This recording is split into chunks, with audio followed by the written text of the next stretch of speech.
Salut YouTube! Aujourd'hui on se retrouve dans une nouvelle vidéo en cuisine avec Olive. N'oubliez pas de chausser un bon casque ou des bons écouteurs. Tout se fait en audio. Bonne découverte les amis! Bonjour à tous et bienvenue dans ma cuisine. Alors continuons dans notre repas pour la fête avec le gigot d'agneau. Alors moi j'ai choisi une épaule d'agneau que j'ai fait désosser par mon boucher, ficelée et préparée en rôti. Et je vais la cuire à cœur rosé. Hein, je ne vais pas la cuire très fort, très longtemps. Et je vais accompagner mon épaule d'agneau d'un gratin dauphinois. Alors je vais commencer par préparer la viande. Pour que la vidéo soit pas trop longue, j'ai déjà épluché les légumes, j'ai préparé les oignons, l'ail. Bon, je reviens pas là-dessus, j'ai déjà expliqué ça dans d'autres vidéos précédemment. Donc j'ai une marmite là, dans laquelle j'ai déjà l'huile d'olive, oignons, échalotes, ail. Je vais venir y ajouter du poivre. Les habitués ont remarqué que je n'utilise pas mon moulin électrique aujourd'hui.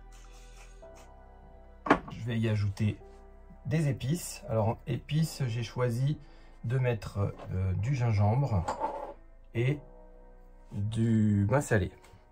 Alors je vais mettre 3 cuillères à café de main salé. Je vais mettre du gingembre en poudre. Alors je le verse dans ma main, ça me permet de savoir quelle quantité je mets. Je vais y ajouter des tomates pelées. J'ai un bocal et je vais mettre à peu près la moitié du bocal. Alors maintenant que j'ai mis mes ingrédients et mes épices, je vais venir déposer la viande à l'intérieur de la marmite. Alors une épaule désossée, il faut compter 1,5 kg à peu près de viande. Hein. Donc ça fait un joli morceau. Hein. C'est, on va dire qu'il y a à manger pour 8 personnes au moins. Maintenant que j'ai mis ma viande, je vais la faire rissoler tranquillement. À feu pas trop fort. Hein. Et pendant que ça rissole tranquillement, je vais préparer les carottes que je vais découper en julienne. Alors la julienne de carottes, c'est comme des carottes râpées si vous voulez, sauf que les morceaux sont un petit peu plus gros, mais ça fait pas des bâtonnets de carottes non plus. Hein, ça fait des grosses carottes râpées quoi si on veut. Pour cela j'ai une râpe à julienne grosse, et il existe des râpes à julienne fine, mais moi c'est plus grosse que j'ai pris, et c'est de la marque Rossle. Je râpe donc mes carottes grossièrement. J'ai décidé de découper mes carottes en julienne parce que comme j'ai une cuisson courte, et bien du coup il faut que mes morceaux de carottes soient tout petits, sinon mes carottes ne seront pas cuites. Voilà, donc ça fait à peu près 10 minutes que ma viande rissole à feu très doux. Je vais venir y ajouter la julienne de carottes. J'ai oublié de vous dire, pour faire rissoler mon rôti, en fait ce que je fais c'est que je le retourne régulièrement, toutes les 2 minutes on va dire, de façon à ce qu'il s'imprègne des épices et du goût de l'ail et des oignons et des échalotes. Alors maintenant que j'ai mis mes carottes, je vais venir mettre un petit peu d'eau, pas beaucoup, hein. C'est juste pour que mes carottes soient immergées. Donc avec ma main, je vérifie. Voilà, comme ça c'est parfait. Il me reste un ingrédient et je vais laisser cuire ma viande tranquillement ensuite. Ce sont des champignons secs. Alors j'ai 2 sortes de champignons secs, des trompettes de la mort et des cèpes.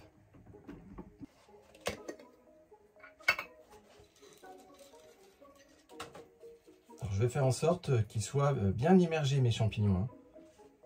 Je retourne une dernière fois mon rôti, ce qui me permet de bien vérifier que mes champignons sont bien dans la sauce. Pour vérifier la température de ma viande à cœur, je vais y mettre une sonde. Et cette sonde, elle est reliée à mon iPad. Alors je vais vous expliquer comment ça fonctionne. Donc je vais ouvrir l'application de la marque Weber, puisque c'est une sonde de la marque Weber, c'est Weber iGrill Mini. Weber marque déposée, iGrill marque déposée. Donc là, je vais aller choisir les pré-réglages. Pré-réglage, bouton. Dans pré-réglage, je vais aller chercher le gigot d'agneau. Gigot d'agneau, désossé, roulé. Je vais cliquer dessus. Donc je vais venir brancher la sonde dans le thermomètre. Puis je vais mettre la sonde à l'intérieur de la viande. Je vais l'enfoncer à peu près jusqu'au cœur de la viande. Ensuite, je referme la marmite. Et le câble de la sonde ne gêne pas pour fermer la marmite, hein, il est très fort. Je reprends mon iPad. J'allume la sonde.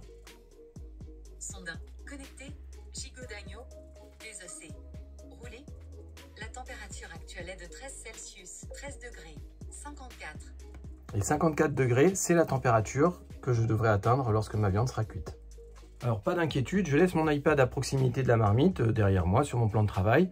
Et lorsque je vais approcher de la cuisson finale, je vais avoir une première notification pour m'indiquer qu'il me reste 4 degrés avant de l'atteindre. Et puis ensuite, une deuxième notification pour me dire que la température est atteinte. Passons maintenant au gratin dauphinois. Je vais laisser ma viande mijoter pendant ce temps-là. Et comme ça, je suis à proximité pour la surveiller. Là, ça bouillonne. Dès que je vais sentir que l'eau bout vraiment, je mettrai vraiment un feu très doux.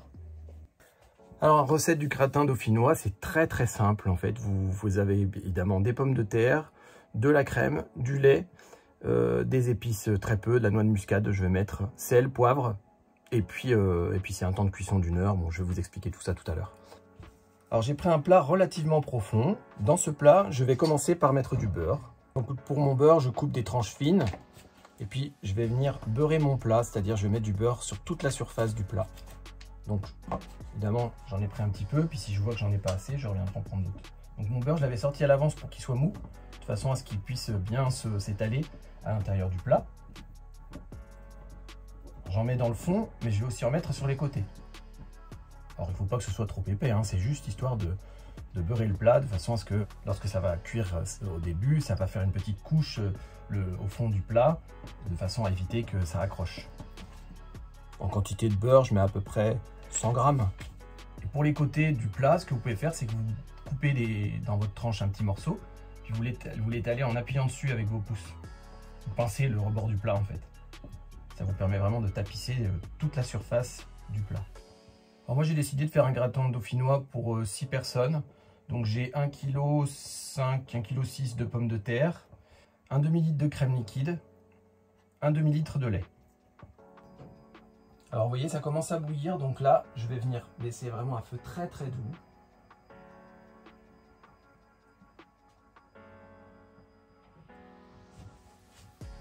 On peut s'amuser à venir vérifier la température de la viande. Sondin connecté, gigot d'agneau, désossé, roulé. La température actuelle est de 17 Celsius, 17 degrés. Vous voyez, on a pris 4 degrés depuis tout à l'heure. Maintenant, ce que je vais faire, c'est que je vais préparer la sauce du gratin dauphinois. Pour cela, j'ai une petite brique d'un demi-litre de lait que je vais venir verser dans un saladier.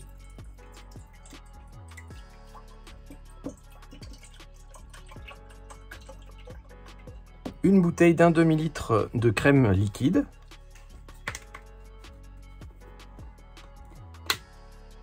Que je rajoute au lait. J'y ajoute du poivre. De la coriandre, pareil c'est de la coriandre en grains, hein. Une cuillère à café de noix de muscade, bombée hein, la cuillère. Maintenant je vais prendre un fouet pour bien mélanger tous les ingrédients. Et puis je vais réserver mon bol sur le coin de mon plan de travail. Alors l'étape suivante, c'est les pommes de terre. Alors en fait j'ai lavé, épluché mes pommes de terre. Il m'en reste une pour que je vous explique comment je procède. Pour que mes tranches de pommes de terre soient coupées de manière très homogène, je vais utiliser un ustensile qui s'appelle la mandoline. Alors comment ça fonctionne une mandoline? En fait c'est comme une petite plaque de métal et au milieu de la plaque de métal il y a un petit V et sur les côtés il y a une petite molette. Voilà, vous entendez, en fait, je règle l'épaisseur de mes tranches avec cette petite molette. Et je vais venir enlever 2 ou 3 tranches en passant ma pomme de terre sur la plaque de métal. Ensuite, je vais prendre un petit poussoir et je vais venir piquer la pomme de terre sur ce petit poussoir. Comme ça, je risque pas de me couper.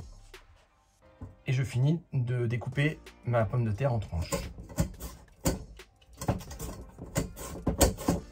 Maintenant que mes pommes de terre sont découpées en tranches, je vais venir les disposer dans mon plat que j'ai au préalable beurré.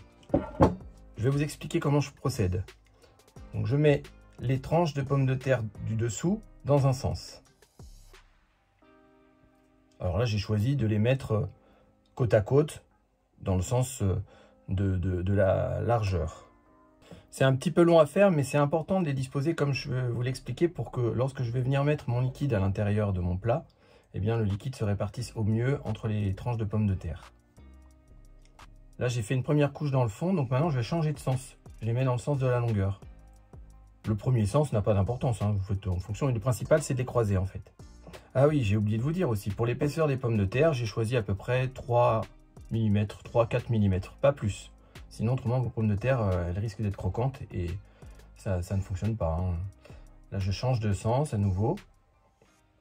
Je suis à peu près à mi-plat. Ce que je vais faire, c'est que je vais venir mettre du sel, du poivre. Donc, je prends une petite pincée de sel et je l'étale par-dessus mes pommes de terre en faisant le tour de mon plat, de façon à ce que ce soit à peu près disposé partout de la même manière. De la coriandre en grains. Oui, donc j'avais mis 2 épaisseurs de pommes de terre avant de mettre mon sel et les épices.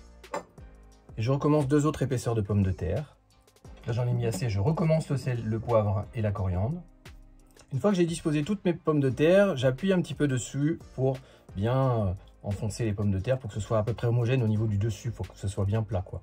Je ne rajoute pas de sel, de poivre et de coriandre à la fin puisque j'en ai dans la préparation à base de lait et de crème que je viens de préparer juste avant. Juste avant de verser la préparation, je vais venir presser un petit peu d'ail au-dessus de mon plat. Donc de l'ail frais que je viens de préparer. Maintenant que mon plat est presque prêt, je vais préchauffer mon four à 180 degrés.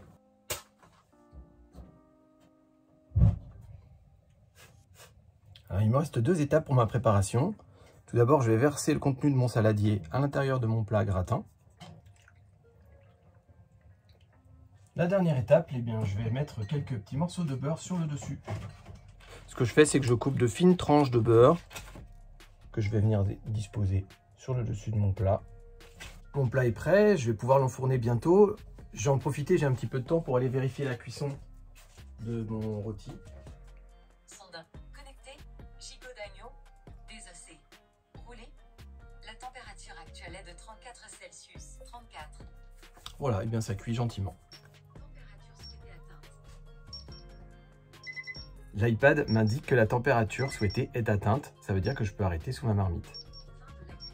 Ce que je vous conseille avant de servir votre rôti, c'est de le déposer dans un papier aluminium que vous allez refermer soigneusement et vous allez le laisser une dizaine de minutes. Il ne va pas refroidir en fait, mais il va s'attendrir. La viande sera encore plus moelleuse lorsque vous allez la manger. Donc vous la coupez en tranches fines, vous la déposez dans votre assiette et puis vous venez napper avec la petite sauce, avec les carottes et les champignons. Et vous allez servir le gratin dauphinois. Alors pour l'instant, mon gratin, il n'est pas prêt, hein.